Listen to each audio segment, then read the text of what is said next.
Skittles, hey, congratulations on wildlife. Thank you so much. I'm really excited for it to be finally coming out. Well, I guess the very big question that everyone will be asking is, how did you get your name Skittles? Ah, um, so funny story. It was actually a name that I got suspended for in high school because I decided that it would be a good idea to draw it on a locker. And from there, it just kind of became this name that like personified like this whatever persona that I was doing on YouTube. Um, Skittles just became like this name that was able to kind of encompass everything that I wanted to put forth, confidence and like, being gay and being queer and being proud of it and not really caring about what anybody has to say about anything really. um, but yeah. Well, I like the way how you spelled it. With the capital L in the middle of the name, so that makes it very unique.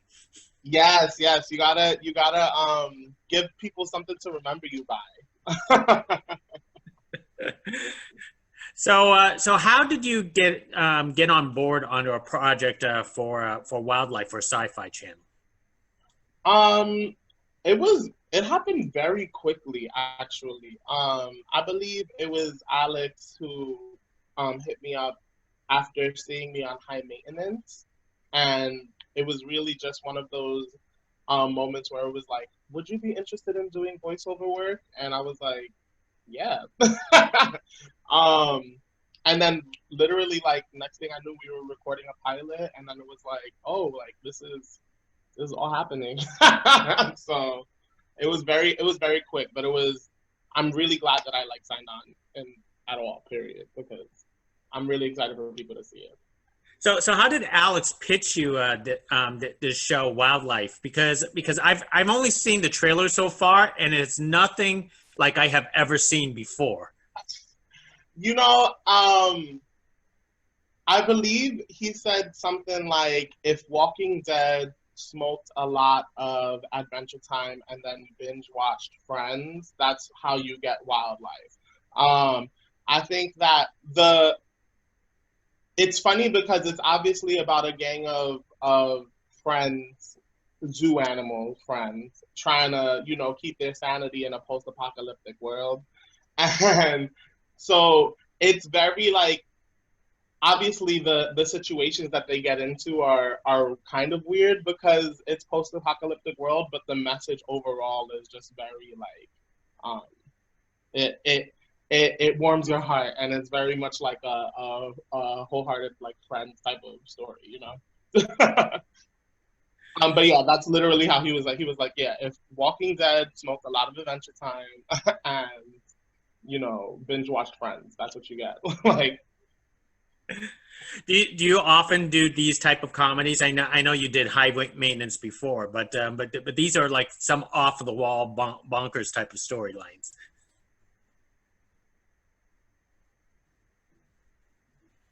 uh kind of. It's funny. I find that I'm getting cast a lot in as like the loud, confident, funny character, yes. And in the past I find that I have found myself in these weird, um not, I don't want to say weird, but like, very different off the wall comedies. Like the last one of the in the past when I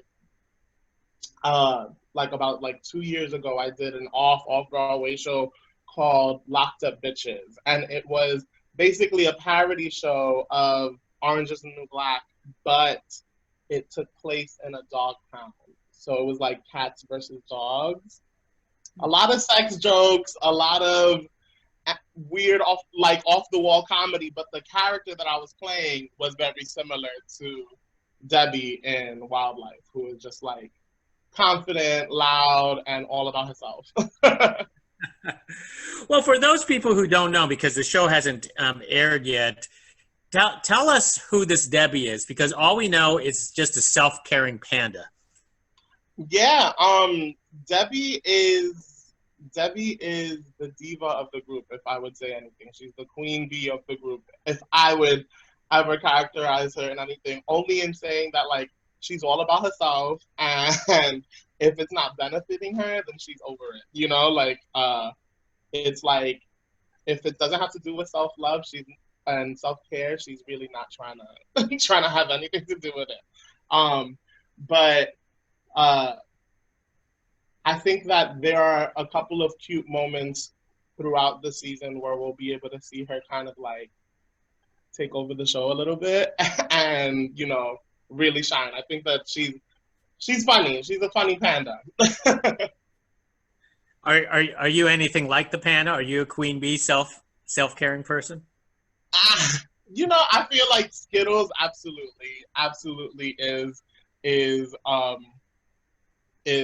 like Debbie. And when I say Skittles, I mean at least like the persona that I like to put out in my content on YouTube and on the internet. Absolutely. I think that's one of the funner parts about being able to play Debbie was that we were similar. Tell me about the voiceover work because I'm assuming you never done voiceover before. How was that overall experience for you? It was definitely an interesting experience given COVID, 2020, all of everything that has been going on throughout the year. It was my first experience doing voiceover work, but we recorded the entire season out of my closet. So it wasn't even like this experience of like going to like a fancy studio and like, you know, having that experience of being in a studio every day. It was literally like waking up, going into my closet and closing the door and getting on a Zoom call. So all that to say, it was an absolutely unique experience, but given COVID, you know, what are you gonna do?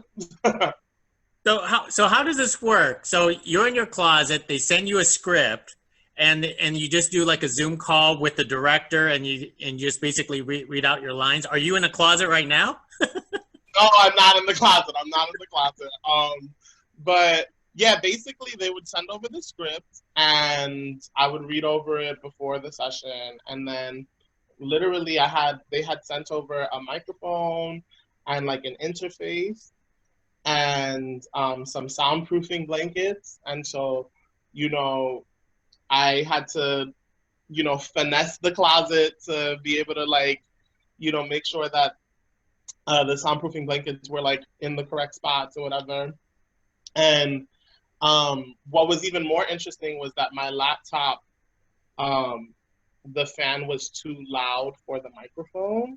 And so I had to make sure that the laptop itself was under the table, under a soundproof blanket with the microphone on top. And then every time I had to adjust the volume, I had to like dip down, go under the table, figure it out, come back up, say the line, then dip down, adjust the volume again.